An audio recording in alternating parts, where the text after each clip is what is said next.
அனைவருக்கும் வணக்கம். அயோத்தியில ராமருக்கு கோயில் கட்டி ஆயிடுச்சு. அதை தொடர்ந்து பல்வேறு விதமான அரசியல் நிகழ்வுகள் நடந்துட்டு இருக்கிறதையும் நாம கவனிச்சுக்கிட்டு தான் இருக்கோம்.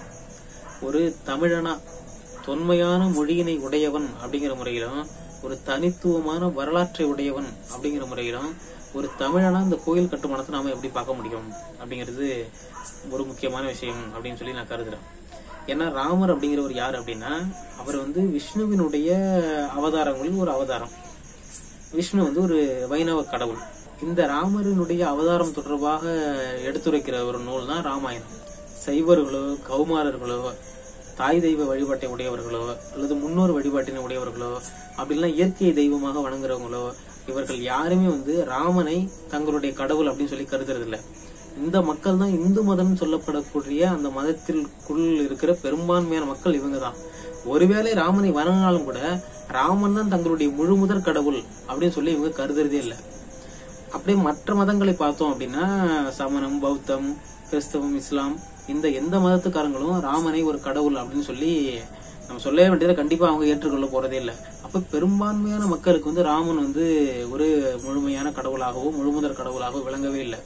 ஏன் அப்படின்னா, ராமர் ராமாயணத்தின்படி ஒரு சனாதனி. அவர் எல்லாமே மனு தர்மத்துப்படி இருக்கணும் அப்படின்னு சொல்லி விரும்பியவர்.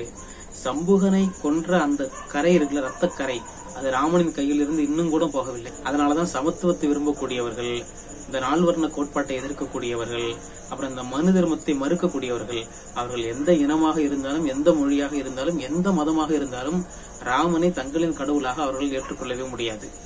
சரி, இவங்கெல்லாம் ஒரு பக்கம். தமிழர்களுக்கும் ராமனுக்கும் என்ன அப்படின்னு பார்த்தா, இவர்கள் இருவருக்குமான பஞ்சாயத்துங்கிறது பல நூறு ஆண்டுகளுக்கு முந்தையதுல இருந்து இருக்கிற ஒரு பஞ்சாயத்து. ஏன்னா ராமனினுடைய முதன்மையான எதிரியாக கட்டமைக்கப்பட்டவர் யாருன்னா அவர் ராவணன். அந்த கதைப்படி ராவணன் ரொம்ப கெட்டவர், கொல்லப்பட வேண்டியவர்.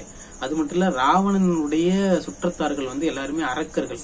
அதாவது அவன் கதைப்படி தமிழர்கள் அன்பு கருணை இதெல்லாம் இல்லாத மிக மோசமான அயோக்கியர்கள். அதனால ராவணனை, அவனுடைய சுற்றத்தார்களை, அவனுடைய ராஜ்யத்தை, இது எல்லாத்தையும் அழிக்கிறது நியாயம். அப்படி பார்த்தா ராமன் என் குல எதிரி. அது மட்டும் இல்ல, பிறப்புக்கும் எல்லா உயிர்க்கும் அப்படிங்கிற அந்த பண்பை உடையவன் என்கிற முறையில் ராமன் என்னுடைய கொள்கை எதிரியும் கூட. என் வீட்டுல இழவு விடுறதுக்கு ஒருத்தன் காரணமா இருக்கான். அவனை நான் மனுஷனாவே மதிக்க முடியாது. அப்புறம் எப்படி நான் கடவுளை ஏத்துக்க முடியும்? அவனுக்கு ஒரு கோயிலை கட்டி அவன் தான் உனக்கும் கடவுள் அப்படின்னு நீ சொன்னீங்கன்னா, அவனை வணங்குற அளவுக்கு தமிழர்கள் இழிவானவர்களாக போயிட்டோம். சமஸ்கிருதத்தை உயர்த்தி பிடிக்கக்கூடிய, இந்த மனு தர்மத்தை முழுசா ஏத்துக்கிட்டவனுடைய வைணவர்களுடைய ஆரிய வந்தேறி பார்ப்பனுடைய கடவுள் தான் ராமன்.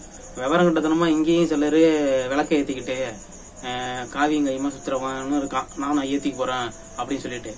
ஆனா தமிழனோட பெருமைக்குரிய ஒரு மூதாதைய பெண் பித்தன் அப்படின்னு சொல்லி சித்தரிக்கிறது மட்டும் இல்லாம, தமிழர்களை மிக இழிவானவர்கள் அப்படின்னு சொல்லி அவமானப்படுத்துறது மட்டும் இல்லாம, தமிழர்களுடைய ராஜ்யத்தை அழித்தது மட்டும் இல்லாம, பல நூறு ஆண்டுகளா அவனை கொல்வதை ஒரு பெரும் விழாவாக கொண்டாடி போட்டு, நீ உன் சாமிக்காக கட்டின கோயில் கும்பிடுறான்னு சொன்னா, தமிழர்கள் அந்த அளவுக்கு இன்னும் இனப்பிறவிகளாம் மாறல. தமிழ் மக்களையும் தமிழ் மன்னனையும் அழிச்ச ஒருத்தனை கடவுள் அப்படின்னு சொல்லி ஏத்துக்கிறதும், அவனுக்காக கட்டிய கோயிலை வழிபடுவதற்குரிய ஒரு இடம் அப்படின்னு சொல்லி கருதுறதும், தமிழ் மக்கள் தங்களை தாங்களே அடிமைகள்னும் அயோக்கியர்களும் தாங்கள் தாழ்ந்தவர்களும் தாங்களே ஆமோதித்து பிரகடனப்படுத்துவதற்கு ஒப்பானது.